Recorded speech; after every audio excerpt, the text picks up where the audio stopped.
but I want to say it is a very, very thankful and warm welcome that you've given us, and thank you for allowing us to be here today.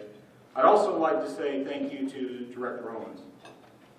Rich is always somebody who is on the cusp of innovation.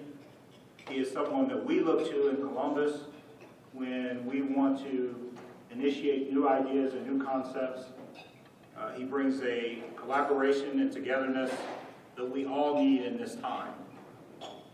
Additionally, thank you to Ohio State and to Dr. Gordon for coming to Ohio and enlightening us with your concepts and your ideas. I want to give you a brief overview, first of what we do, and second, I'd like to talk to you about the climate in Ohio as far as the employment climate and where we're going. The first thing in Jobs and Family Services is we are your agency statewide for workforce development and unemployment compensation. So we are the agency that you have a direct relationship with when it comes to incentives to get individuals hired. But we have a different economic landscape now.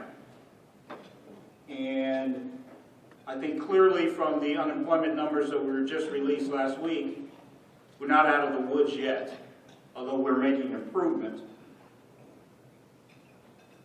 But the reality is, when you look at everything that's happening, an unemployment trust fund that is now $1.5 billion in the red, our Workforce Investment Act dollars, or our WIA dollars, our #1 training dollars, have gone from $174 million in 2009 to $93.6 million in 2013, to just in one day in the spring, post-sequester, we lost $15 million.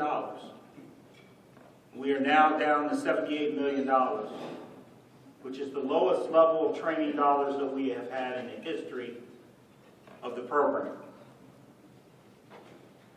So what is clear is the current business model of individuals coming through the local one-stops and deciding that for whatever reason I've been dislocated and now I want to go to nursing school is over.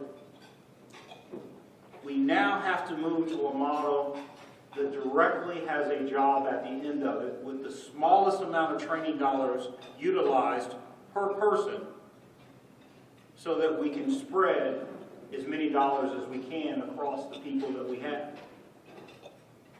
More and more people are now coming off of unemployment compensation. More and more ex-offenders are now coming out of incarceration. More population of TANF is coming off of welfare. And at the same time, you all have a need for skilled labor. We have whole blocks of people that are unskilled and need training, and our dollars are diminishing. So what are we going to do about it? We can say, well, we just got a few dollars to train, and we can say that we're going to have whole blocks of people unemployed, and businesses are still going to have a need. We can wait until our investments in manufacturing diminish because our labor force can no longer sustain, and watch all of our industry move to the south. Or we can make some fundamental changes.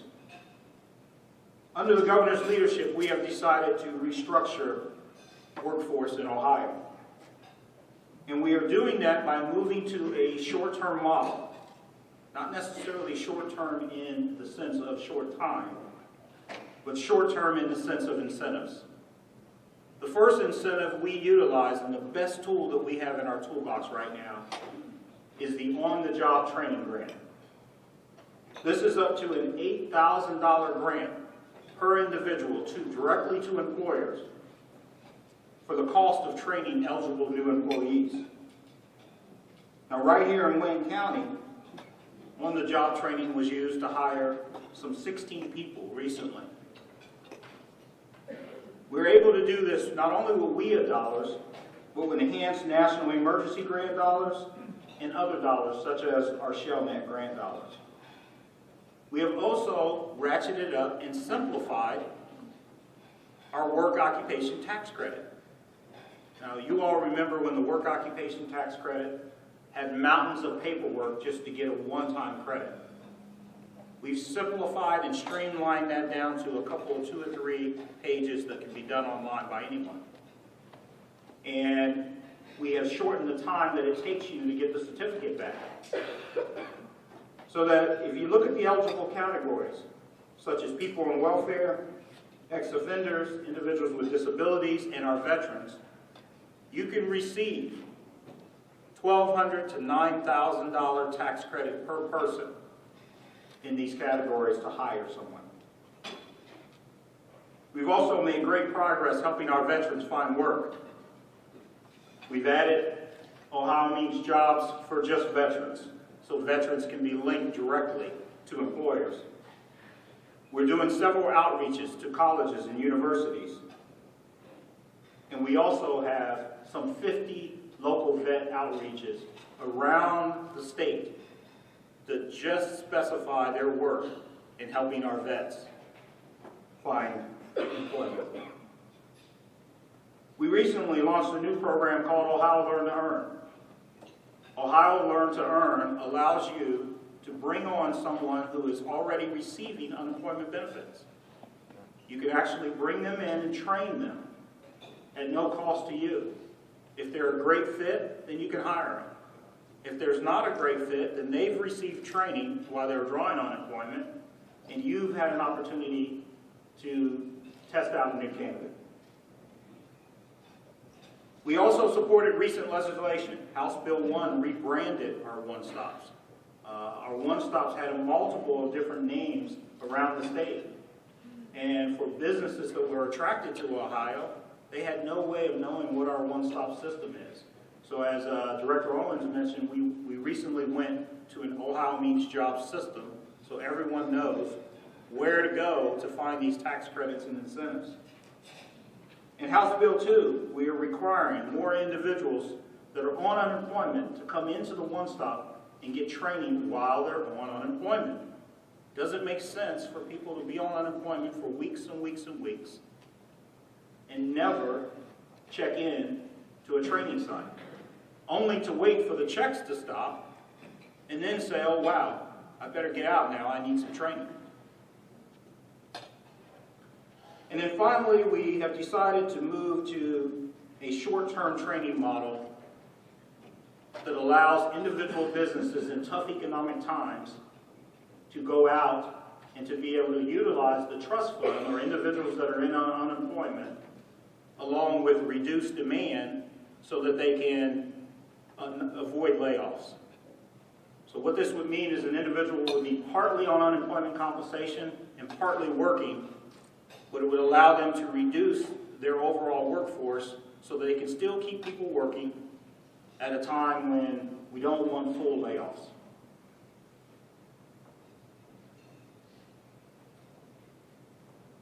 And when you look at everything we've been doing here, we've also ratcheted up what we're doing now in welfare.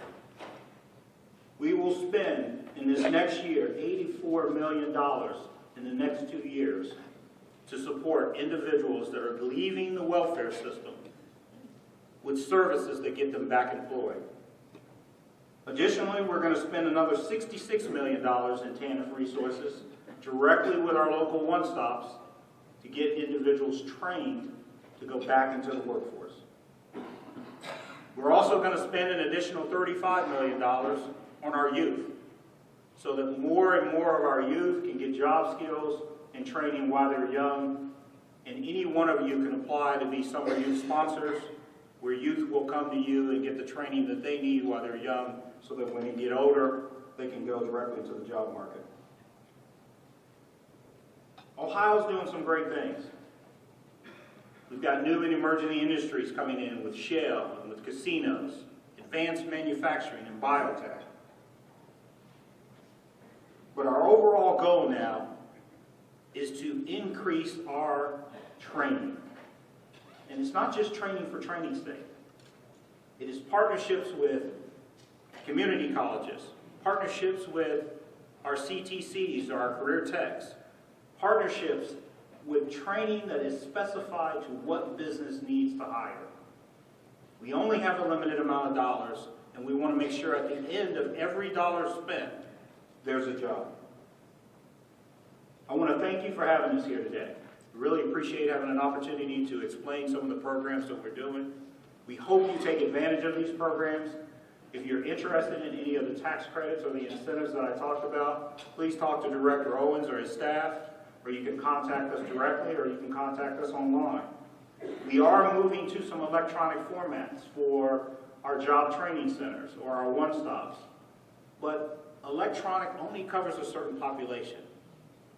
I think Dr. Gordon mentioned the fact that usually when people want to apply for training online, it takes an individual that is at a higher level of literacy, and I concur with that.